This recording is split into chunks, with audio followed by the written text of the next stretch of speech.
We'll get a tight end involved. We'll run bluff on the zone read and give him a lead block. Again, watch this receiver blocking downfield here, right there. That's what we want. That kid got the ball thrown to him the next play for a touchdown.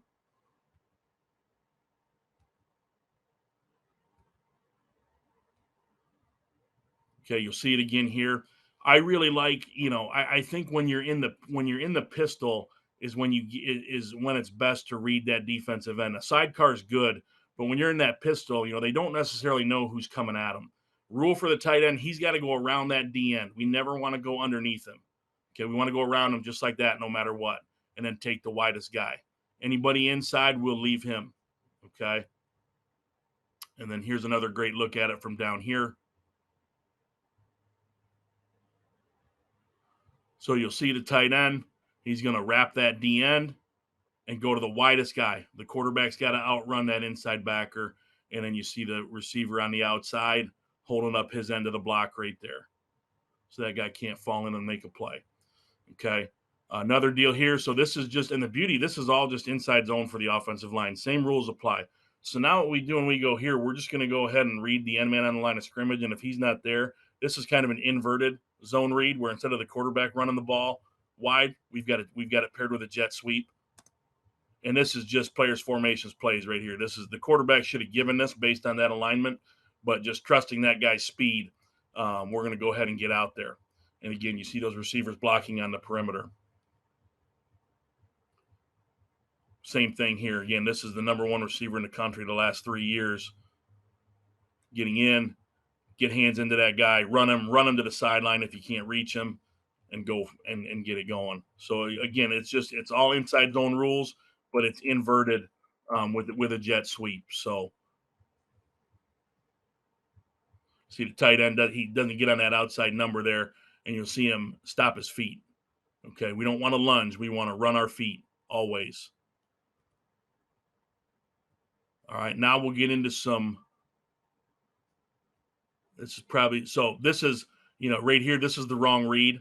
Okay, that end man widens. Quarterback should have given it probably for a touchdown, but still at the end of the day, what we've accomplished now.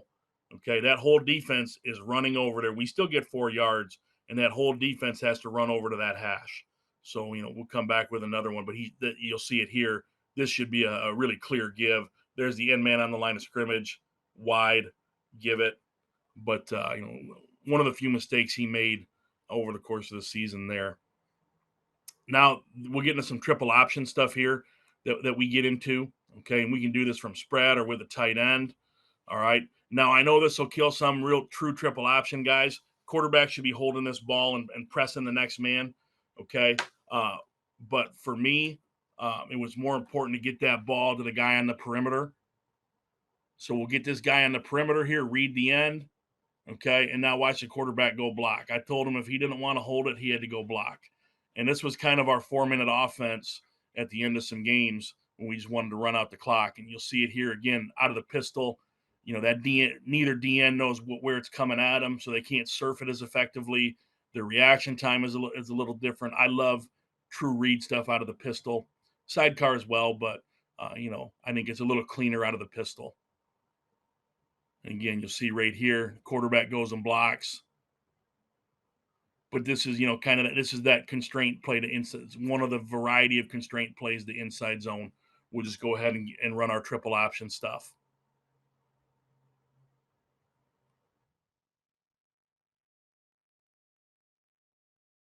More of the same. And then you'll see again what it does here. We'll hand this off, but look at the whole back half of the defense has to honor that motion and everything. So it's a great look at what it does for you in terms of being able to get on your double teams and go. Again, right here, come back to it, get out there.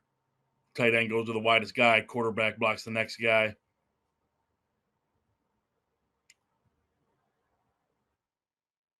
And then we'll get down to this is really great stuff down on the goal line here.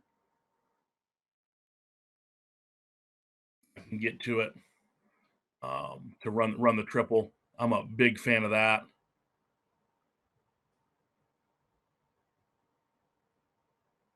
Show you from here. Take shot from here, again, wrapping it. Great short yardage plays. Great leverage. It gives you great leverage on the goal line.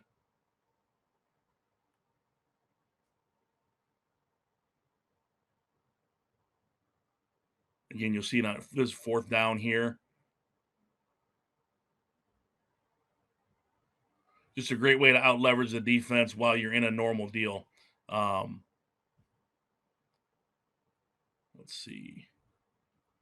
Show you a couple more goal line reps. This is a great. This was the go ahead late in the game. 2-point conversion. So again, you get great leverage out of your triple stuff there to protect. And again, you're protecting your inside zone.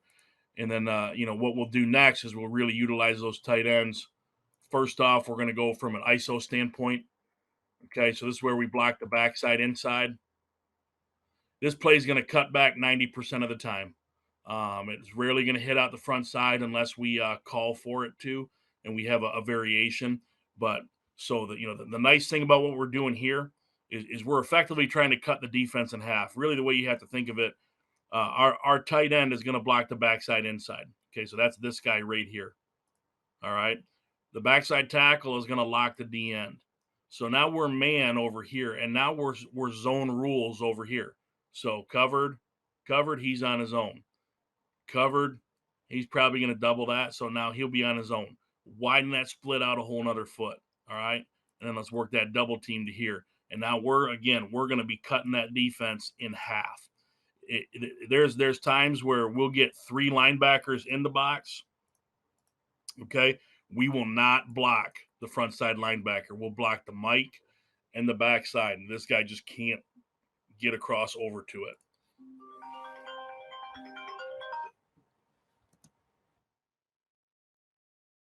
So again, just effectively cutting that in half. The receiver's got to finish that block there. But you'll see a lot of that right here. Just we're going to go ahead. It's great out of pistol. Cut that defense in half. It's essentially like I think of it as like running something without the puller. It's zone with a puller. Your tight end is your puller instead of opening up gaps with your offensive lineman. Again, pairing it with motion here, you'll see an 8-man box to start with. Now they got to move out of there. There's that ISO block. The 7th man, the running back has to beat on his own. Great ISO by the tight end, and a great read by the running back. So kind of like any pull play, we want him in the hip of that tight end. Okay, that's the hip of the puller. That's where we want him. And we'll do this from all different varieties, same side, split flow, where I think you got to do it all. So the tight end will come through here, and the back will wind around. We'll have the tight end come across, and the back will get downhill. The tight end come across, and the back follows them from the same side, almost like counter without the puller. But having those different varieties again, just with your backfield alignment, pistol, sidecar, same side, opposite side, all that kind of stuff with your tight end. So again, you'll see this. We got the split flow action with the jet sweep and the tight end coming across. It's just really effective ways to run it. Move your tight end, bring him back. There's the ISO block. And again, you see great blocking by a receiver downfield. Outrun that guy.